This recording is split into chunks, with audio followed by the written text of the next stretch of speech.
जय श्री राम, जय श्री महाकाल। आप सबकी चहीती बैंक एचडीएफसी बैंक, जिसके ऊपर काफ़ी लालछन अब गिर चुके हैं कि एचडीएफसी बैंक ने पिछले 2-3 साल में रिटर्न्स ही नहीं दिए और इंडिया की one of the biggest banks में से आती है ये।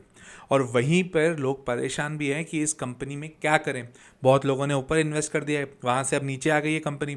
अगर आपकी मेन बैंक अगर अपने टॉप से 25-30% अगर नीचे आ जाती है तो ये कंट्री के लिए अच्छी बात नहीं है, क्योंकि मेन बैंकिंग सेक्टर चलता ही सबसे बड़े बैंक्स के साथ है। एसबीआई हो गया, एचडीएफसी हो गया, कोटक, आईसीआईसीआई, इन लोगों से तो हमारा बैंकिंग सिस्टम बना हुआ है। तो इसमें अब हम क्या करें और क्या हो रहा है इस कंपनी में, इसी के ऊपर एक डिटेल वीडियो आपके सामने है।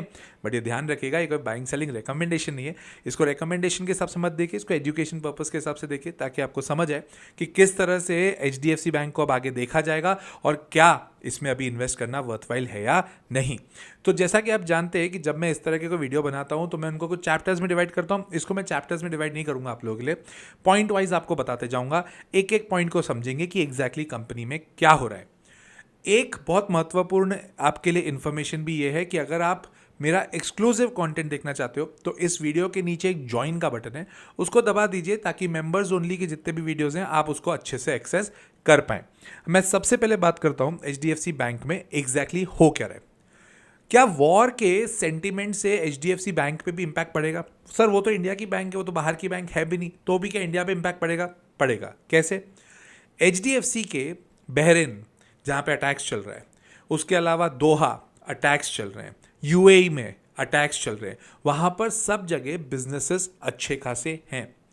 एचडीएफसी ने अभी रिसेंटली एक बॉन्ड बिजनेस वहाँ पर चालू किया था, जिसके कारण अब ऐसा माना जा रहा है कि अगर जैसे ही वॉर थोड़ा सा भी शांत होगा, उस बिजनेस में इम्पैक्ट बहुत ही डेडली पड़ सकता है।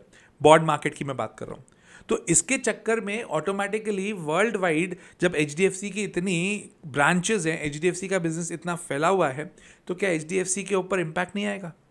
20 से 25% गिरा हुआ है, और ये तो अच्छी बात है कि हाँ इतना ही गिरा हुआ है, क्योंकि यूएई में इनका सेगमेंट अच्छा खासा ऑलरेडी बना लिया है इन्होंने। मैं बैंकिंग बिजनेस की बात नहीं कर रहा हूँ, बॉन्ड के बिजनेस की बात कर रहा हूँ। ये दो अलग अलग सेगमेंट्स हैं। अब लेट्स सी, जैसे ही वॉर थोड़ा शांत होता है, इस कंपनी में हमें किस तरह से और चेंजेस दिखने आते हैं। नेक्स्ट इंपॉर्टेंट चीज़ है, क्रूड ऑयल के प्राइसेस बढ़ रहे हैं। अब अगर क्रूड ऑयल के प्राइसेस बढ़ेंगे तो क्या इंडियन मार्केट नीचे है या इंडियन मार्केट ऊपर है? सिर्फ एचडीएफसी बैंक की खराब चल रहा है ऐसा तो है नहीं, इंडियन मार्केट भी नीचे है। क्यों? क्योंकि क्रूड ऑयल के प्राइसेस अगर बढ़ते हैं तो आज नहीं तो कल वर्ल्ड में इन्फ्लेशन का खतरा बढ़ते जाएगा। अगर इन्फ्लेशन मतलब प्राइस राइज, अगर महंगाई बढ़ती जाएगी तो क्या हम बहुत ज़्यादा ग्रोथ कर पाएंगे? Answer is no. तो अगर आप वैसा नहीं कर सकते तो ऑटोमेटिकली ग्रोथ के ऊपर क्वेश्चन आएंगे ही आएंगे। तो एक ये बहुत बड़ा मुद्दा है कि इन्फ्लेशन अगर हो गया तो मतलब अभी के हिसाब से मार्केट सेंटीमेंट्स भी गड़बड़ है। एक तो पहली चीज़, बहुत सारा डिसरप्शन चल रहा है बैंक को कनेक्ट करते, और दूसरा अभी जिस हिसाब से इन्फ्लेशन का खतरा लग रहा है, रिसेशन के आने के भी चांसेस हैं, और वॉर के बाद ये यूजुअली होता भी है। ये अलग बात है कि अगर इतना गिर जाएगा मार्केट तो ऑटोमेटिकली ये वाली बैंक अडेप्ट कर चुके होंगे।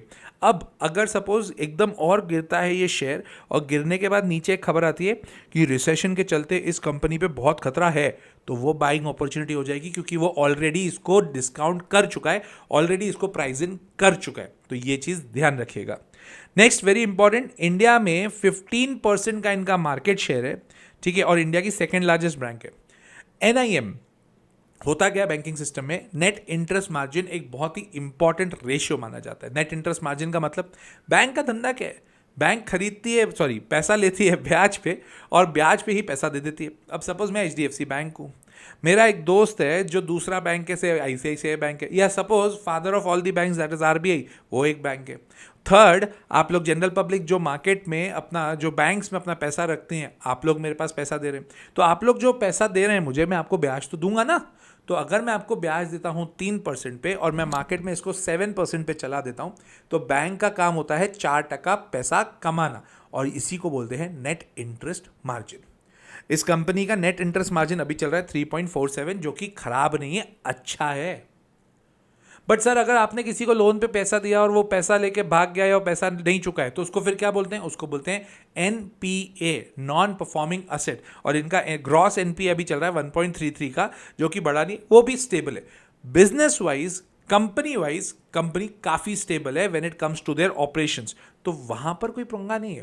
पंगा ये है सेंटिमेंट्स पे, पंगा ये है कि जो मिडिल ईस्ट में भी इतना क्राइसिस चल रहा है उसका, अगर वो सब चीज़ें नॉर्मल हो जाती हैं तो ये कंपनी में बैलेंस शीट को रिलेटेड प्रॉब्लम नहीं है, सेंटिमेंट को रिलेटेड काफ़ी प्रॉब्लम है। इसके अलावा अगर आपने कंपनी के बेसिस को चेक किया तो प्रमोटर के पास में जीरो होल्डिंग है। बहुत लोगों का क्वेश्चन था इस पॉइंट पे लेके, सर जीरो होल्डिंग कैसे हो सकती है किसी कंपनी की, वहां पे प्रमोटर ही नहीं है क्या? अरे नहीं, प्रमोटर अपना बेच के एफआईआईज और डीआईआईज को देके और पब्लिक के पास में इनका शेयर है। ऐसी सिचुएशन में आप जब स्क्रीनर या किसी भी सेटअप को आप देखते हो तो इसमें घबराने वाली बात नहीं होती है, पेनी स्टॉक्स नहीं है। ये अब प्रोफेशनल ड्रिवन कंपनीज हैं, अब इनका जो पूरा डिसीजन है वो प्रोफेशनल्स लेते हैं और on the basis of that बहुत अलग अलग टाइप की ऑडिट्स होती है जिसके कारण इनके ऊपर विजिलेंस रहता है। तो वो डरने की सिचुएशन नहीं है, अरे सर एचडीएफसी वालों के पास तो प्रमोटर ही नहीं, ऐसा कुछ करने की जरूरत नहीं है। ये प्रोफेशनली मैनेज्ड कंपनीज होती हैं। मेजॉरिटी ऑफ जितनी भी आप बड़ी बड़ी कंपनीज देखोगे वहां पर ऐसा सिचुएशन एक लेवल के बाद आपको जरूर दिखने में आएगा। एक बार क्वार्टरली रिजल्ट्स के ऊपर बात करते हैं। ग्रोथ इतनी ज्यादा नहीं हुई है, स्टेबिलिटी से चल रही है और ग्रोथ एक्सपेक्टेड है इस सेगमेंट में, इस बैंक में, क्योंकि इस बैंक से पूरे मार्केट को होती है अलग लेवल की उम्मीद, जो कि इसमें नहीं दिख रही। आप दिसंबर 25 का जो क्वार्टर रिजल्ट था वो आप देखोगे, आपको बहुत मजा नहीं आएगा। बहुत ज्यादा ग्रोथ नहीं हुई है, इनफैक्ट ग्रोथ ही नहीं हुई है बहुत जगह पर। प्रॉफिट आफ्टर टैक्स स्टेबल चल रहा है, बट ग्रोथ में जो एक्सपेक्टेड था वो एक्सपेक्टेशन नहीं बैठ रही है, जिसके कारण इसको अच्छी खासी हर तरफ से पिटाई हो रही है। जहां पे मार्केट थोड़ा सेंटीमेंट नेगेटिव होता है ना, ये बैंक तेजी से गिरती है, आईसीआईसीआई नहीं गिर रही है। क्यों? क्योंकि इसके ऑलरेडी थोड़े सेंटीमेंट्स गड़बड़े हैं। ऑफिसेज की अगर मैं बात करूं ना, इनके पास बहरीन, हांगकांग, यूएई में सब जगह बेसिस स्ट्रांग है। अब हांगकांग के ऊपर भी खबर आई कि हांगकांग में भी कोविड वायरस जैसा नया वायरस है। इस चीज को प्लीज ध्यान से समझिएगा, मार्केट कभी भी एक ही चीज को सेम तरह से रिएक्ट वापस नहीं करता।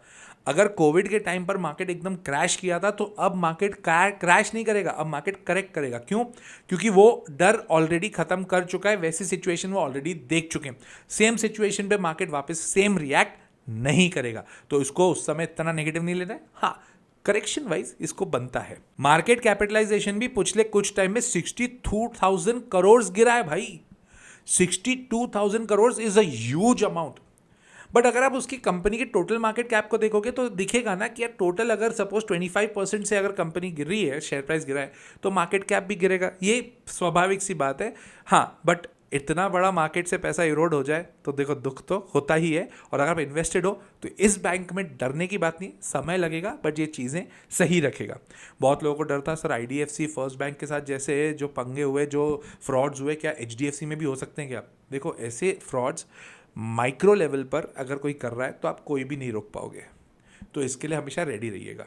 आईडीएफसी फर्स्ट बैंक ने तो कुछ हद तक मैच्योरिटी दिखा के जो पेमेंट था वो तो कर दिया, अब जो केस चलेगा चलेगा, लॉस तो हुआ ही है, इसमें कोई डाउट ही नहीं है। अब ये चोरी टाइप की चीज़ हो गई। क्या कंपनी के सिस्टम्स के ऊपर क्वेश्चन था? सिस्टम्स के ऊपर बहुत बड़ा क्वेश्चन नहीं था। तो एचडीएफसी में इस तरह की चीज़ें हो, लोग उसको कंपेयर करने लग जाएं तो कोई सेंस बनता नहीं है। रही बात टेक्निकल्स की, तो टेक्निकल्स में अगर आप देखेंगे तो बिलो 800 के नीचे अगर जाता है तो दिक्कत है, अदरवाइज 800 एक सपोर्ट है। अच्छा खासा अगर मैं देखूँ 1050 से अगर 800 रुपये तक चली गई ये कंपनी तो दिक्कत तो है, इसमें कोई डाउट नहीं है। जब तक मार्केट स्टेबल नहीं होगा इस कंपनी में, अगर आप बहुत ज़्यादा इन्वेस्ट करने की सोच रहे हो तो फिर गलत धारणा नहीं होगी, क्योंकि सेंटीमेंट्स इसको काफ़ी और नेगेटिव करती जा रही।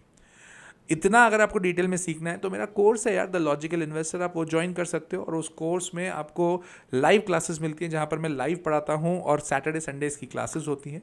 और 28 मार्च से मैं एक नई बैच चालू कर रहा हूँ। तो if you really want to join that particular course, ये आपको नंबर स्क्रीन पर दिख रहा होगा, उस पर कॉल करें, अपनी डिटेल्स लें, रजिस्टर कराएं and we'll see you in the class as well. मैं एचडीएफसी बैंक में अभी तक इन्वेस्टेड नहीं हूँ और अभी नियर फ्यूचर में इन्वेस्ट करने के मूड में भी नहीं हूँ, राइट? तो मिलता हूँ मैं अगले वीडियो में। टिल देन, जय श्री राम, जय श्री महाकाल।